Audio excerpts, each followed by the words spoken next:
Jóvenes, buenas noches. Hoy vamos a implementar nuestro laboratorio para demostrar el mejoramiento del factor de potencia en sistemas monofásicos de corriente alterna. Por consiguiente, se les va a compartir la guía de laboratorio, cuyo objetivo es demostrar experimentalmente el mejoramiento del factor de potencia, ¿ya? Comprobar teóricamente el mejoramiento del factor de potencia. Dentro del marco teórico, ustedes tienen que realizar la descripción conceptual del mejoramiento del factor de potencia. Seguidamente, una vez visualizado el video del mejoramiento del factor de potencia, tienen que mencionar los materiales que se emplean, ¿no?, para el proceso de simulación, ¿ya?, y la determinación del factor de potencia, ¿no? Como cuarto punto, tienen que desglosar o desarrollar la secuencia de pasos del procedimiento para poder desarrollar y demostrar experimentalmente el factor de potencia, siempre apoyándose en el video, jóvenes, ¿no? Es el esquema circuital que se ha de implementar en el laboratorio, ¿ya?, que es el proceso de simulación. Es este de acá. Como ustedes pueden visualizar, se hace uso de una fuente de tensión de 220 voltios eficaces, por eso el nombre de BDSMS, a una frecuencia de 50 ciclos por segundo con un ángulo de desfase de 0 grados. ¿Ya? ¿Qué es lo que se va a alimentar con esta fuente de alimentación? Dos elementos puramente pasivos. Para este caso, un elemento resistivo de 23.8 ohmios, un elemento inductivo de 200 milihenrios. Esta es la base. Estamos simulando el proceso de un motor monofásico. Imagínense, ya en nuestra pasada sesión teórica habíamos dicho de que un motor monofásico se compone de devanados o bobinas, ¿ya? Estas bobinas son puramente inductivas, ¿no?, y a su vez internamente contemplan una resistencia interna en cada devanado. Por eso la representación de un elemento resistivo y un elemento inductivo para simular el proceso de funcionamiento de un motor asíncrono de inducción que se alimenta con una tensión monofásica. ¿Ya? Entonces, en función de estos parámetros, vamos a llegar a calcular los cálculos necesarios como habíamos ejemplificado la pasada sesión. Determinar nuestra potencia reactiva del capacitor y en función de la potencia reactiva del capacitor, calcular la capacidad del capacitor, ¿ya?, que se tiene que instalar acá en ese punto en paralelo respecto a la carga, ¿no?, y poder ver si efectivamente se mejora el factor de potencia. Recordarles muy bien, habíamos dicho de que bajo estas condiciones, ¿no?, asumimos de que el consumo de energía eléctrica era pues 10.000 bolivianos, ¿no? Pero si calculamos un capacitor e instalamos en paralelo de esta forma, el consumo disminuía, ¿no?, y simplemente se iba a pagar 7.500 bolivianos. Era simplemente un reflejo para ver las diferencias, ¿no? Y acá también habíamos supuesto de que el factor de potencia estaba en retraso, ¿no?, y el objetivo era mejorarlo, ¿no?, mejorar, ¿ya?, con el capacitor instalado en paralelo, ¿no? Pero no es cualquier capacitor, ¿no? En función de los parámetros del factor de potencia, nosotros tenemos que determinar la capacitancia del capacitor y de esa forma instalar en paralelo, ¿ya? Seguidamente se tiene la hoja de datos. Miren, acá se tienen los valores medidos sin capacitor. Me refiero a este primer esquema, inciso A, sin capacitor. ¿Qué es lo que vamos a determinar? La tensión en la fuente de alimentación, la tensión en la carga. ¿Dónde se encuentran? Acá, en paralelo con el voltímetro, respecto a la carga, ¿ya?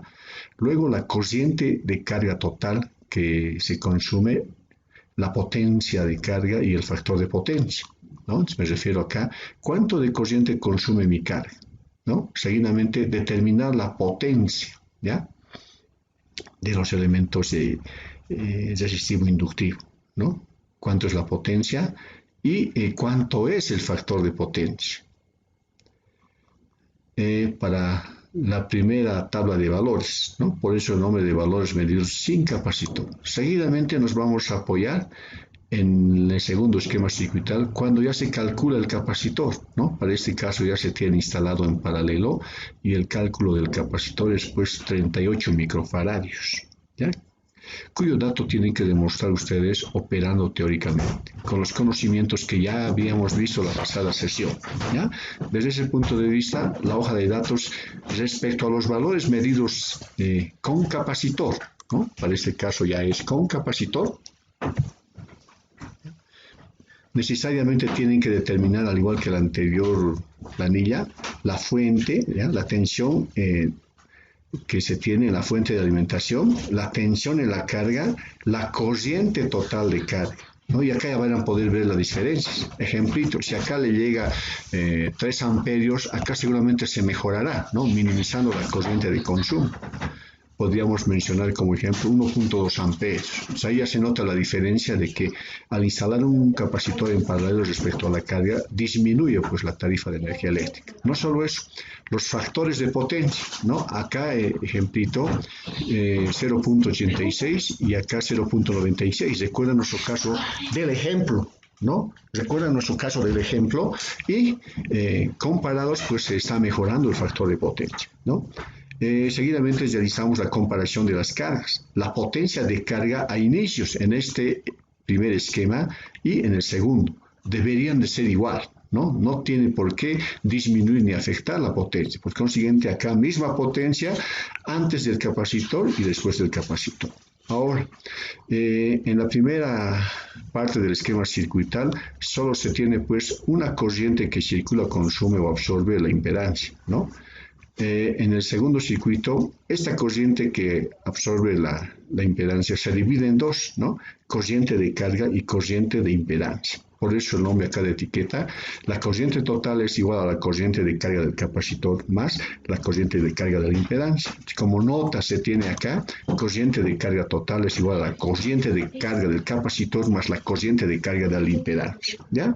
Como punto 7, se tienen las observaciones que ustedes tienen que reflejar referente al video, ¿no? O sea, tienen que observar el video y determinar las observaciones necesarias referente a la guía de laboratorio, ¿ya?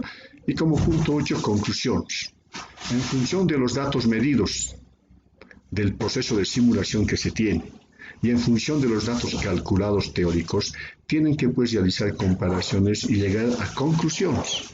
Por eso el nombre acá dice, realice las conclusiones pertinentes referentes a la simulación y cálculos realizados para el mejoramiento del factor de potencia. Y finalmente se les formula un cuestionario. Primer inciso, ¿qué función cumple el capacitor instalado en paralelo en el esquema circuital de la experiencia? ¿Qué función cumple el capacitor instalado en paralelo, ¿no? Siguiente, ¿cuál es el procedimiento para calcular la capacidad del capacitor en la experiencia? Siguiente, ¿cuánto era la corriente que consumía la carga sin capacitor en la experiencia? Siguiente, ¿cuánto era la corriente que consumía la carga con capacitor en la experiencia? Se acaban a ver diferencias, ¿no? Y van a poder determinar, una vez que respondan el cuestionario, de que efectivamente se mejora el factor de potencia y la tarifa eléctrica. Para finalmente tienen que concluir con dibujar el triángulo de potencia sin y con capacitor, como lo hemos hecho, ¿no? Con la hipotenusa, cateto adyacente y cateto opuesto para ambos casos, sin y con capacitor, respecto a las potencias activa, potencia aparente y potencia reactiva. ¿Ya? Entonces, una vez que formule la lectura de la guía de laboratorio, ahora vamos a pasar a la parte de implementación. Y esto es base para el proceso de cálculo y poder desarrollar el informe de su laboratorio, ¿no? Para mejorar el factor de potencia. ¿Ya? Entonces, iniciemos. Siempre nos vamos a apoyar en estos dos esquemas circuitales. Primer esquema circuital sin capacitor, segundo esquema circuital con capacitor, para mejorar el factor de potencia. Para ello necesitamos una fuente de tensión con un punto de referencia. Entonces acá se tiene nuestra fuente de tensión con un punto de referencia como eje referencial para tomar lectura de datos. Luego necesitamos un resistor que se tiene que instalar en serie con el inductor, a su vez en paralelo con el capacitor. Ya, entonces procedamos a realizar la instalación y configuración. Empezamos con nuestra fuente de alimentación estándar 220 voltios de acuerdo a nuestra guía de laboratorio. La frecuencia 50 Hz, que es el adecuado a nuestro medio. El desfase de ángulo 0 grados. Muy bien.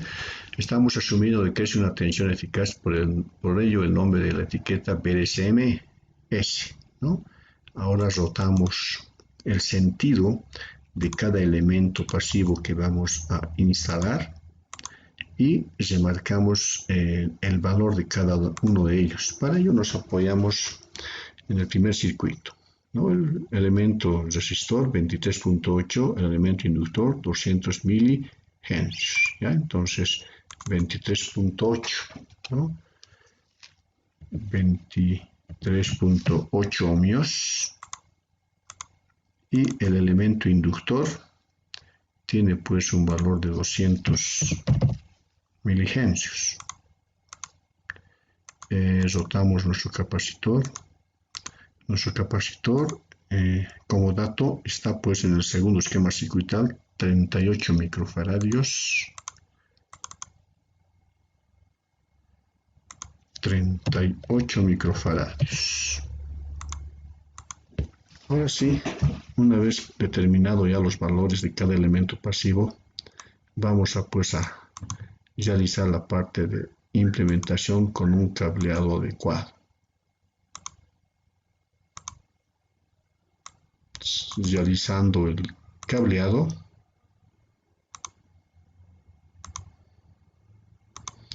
ya se tiene implementado el primer esquema circuital, y para ganar tiempito remarcamos todo ello y realizamos pues un simplemente copy paste, ¿no?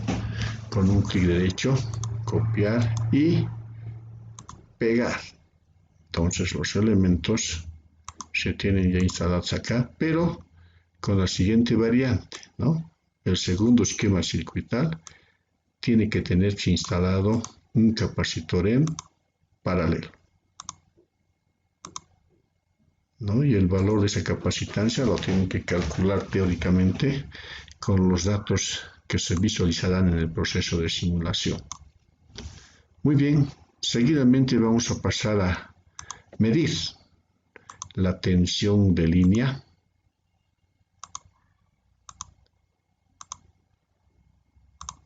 y configurar nuestro multímetro, tensión de corriente alterna.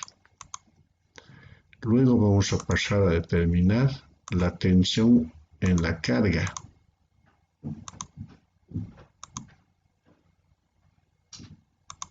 Tensión en la carga, doble clic, tensión de corriente alterna. Y finalmente vamos a pasar a determinar la corriente que consume la carga, ¿no? Entonces siempre se instala el amperímetro en serie, amperímetro de corriente alterna. Y para luego concluir nuestro primer esquema circuital y verificar la potencia en la carga. Voltímetro siempre en paralelo e amperímetro en serie. Verificando, realizamos el corrido de la simulación. Vamos haciendo correr, visualizando 220 voltios, la corriente que consume 3.26 amperios, tensión de caída de tensión 220, la potencia que absorbe 253 vatios, con un factor de potencia de 0.35. Ya, entonces el primer esquema circuital está completamente implementado. Ahora pasemos a implementar la parte de la prueba, ¿no? Cuando el capacitor se tiene instalado en paralelo. Para ello nuevamente hacemos uso de un voltímetro para poder determinar la tensión en línea. Realizando doble clic configuramos tensión de corriente alterna. Luego vamos a pasar a determinar. Acá nos vamos a abrir un poco de espacio porque sé que nos va a faltar la tensión en la carga.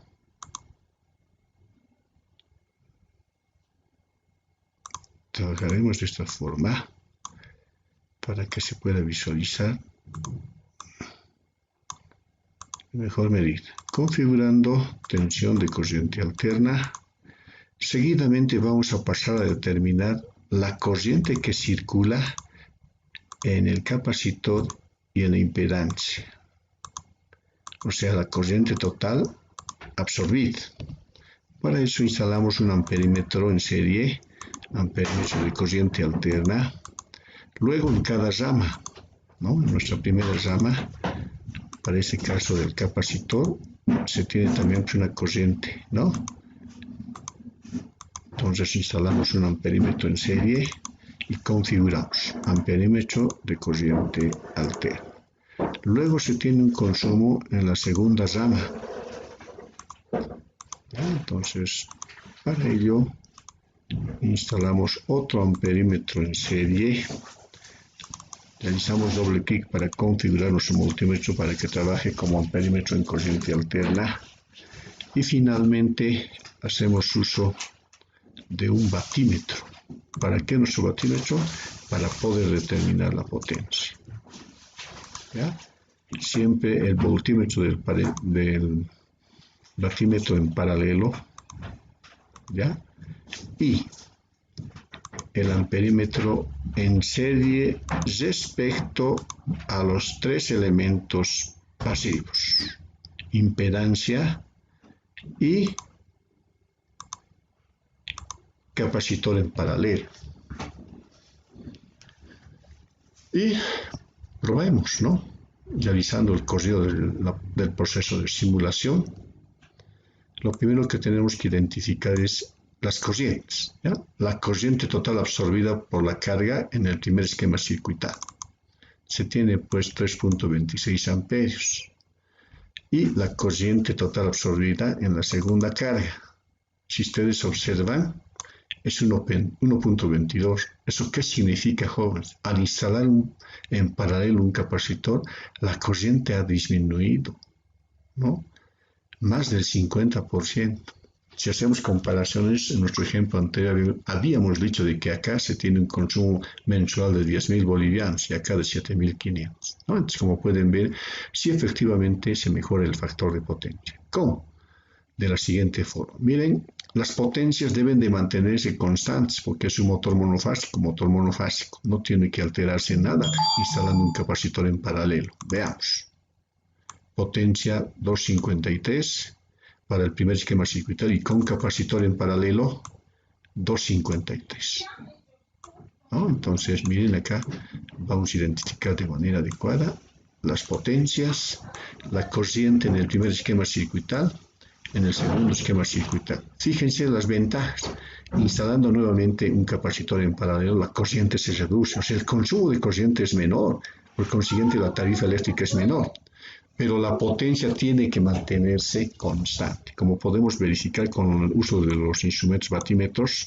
En el primer esquema circuital y en el segundo esquema circuital se mantienen constantes, ¿ya? Otro parámetro que nos interesa son las tensiones de línea. La tensión de línea también tiene que permanecer constante. Acá lo vamos a verificar, ¿ya? Tensión de línea en el primer esquema circuital, tensión de línea en el segundo esquema circuital. Lo ordenaremos de manera adecuada para que se pueda visualizar de mejor medida. Luego, algo bien importante que me he olvidado, ¿no? Los datos diferentes respecto al factor de potencia, ¿ya? El batímetro en el primer esquema circuital me muestra 0.35, está en retraso. Y ahora, con el capacitor en paralelo, se está mejorando ¿a cuánto? A 0.93. Este dato referente les va a ayudar mucho. Estos dos datos referentes, factor de potencia 1 y factor de potencia 2, les va a ayudar para poder determinar la capacitancia del capacitor en función de la potencia reactiva, así como calculamos en nuestro ejercicio de sesión de comunicación directa. ¿Qué más nos interesa? La caída de tensión en la carga, acá, ¿no? Se mantiene constante. La caída de tensión en la carga 2 se mantiene constante, ¿ya? Hasta ahí todo bien, jóvenes. Espero realicen el cálculo de manera adecuada. Algo bien importante, ¿no? Acá también se tienen las las corrientes que absorben ambas ramas del capacitor. Fíjense cuánto absorbe en el capacitor y cuánto absorbe en la impedancia. Si comparamos con la corriente total, fíjense muy bien, ¿no? Fíjense muy bien. Algo bien importante acá, miren, en un principio, sin este capacitor, ¿cuánto se consumía? 3.26 amperios en la carga. Y efectivamente, 3.26 amperios en la carga. Ahora, instalando el capacitor, ¿cuánto se consume? 1.27. ¿Ya? Entonces, estos datos de proceso de simulación pues, nos ayudan mucho a poder comprender de manera adecuada cómo se mejora el factor de potencia en sistemas monofásicos. Entonces, espero que ese video nos ayude mucho y les ayude mucho a ustedes jóvenes a poder realizar un informe adecuado y en especial determinar el cálculo teórico para poderlo comprobar con los datos medidos. ¿Ya? Entonces, también se está publicando ya la guía, este video en plataforma. Tienen una semana para poder realizar su informe con lujo de detalles. Cualquier inconveniente nos comunicamos vía WhatsApp. Y no olvidar su examen, jóvenes de la segunda etapa. Es la siguiente sesión su examen. Practiquen simplemente todos los ejercicios que hicimos en clase y repásenlo. Ya conocen la hermenéutica del examen, ¿no? Solo se les pregunta lo que vimos, lo poquito que vimos en clases, ya sea de comunicación directa y de comunicación virtual. Eso es todo por hoy, jóvenes. Gracias.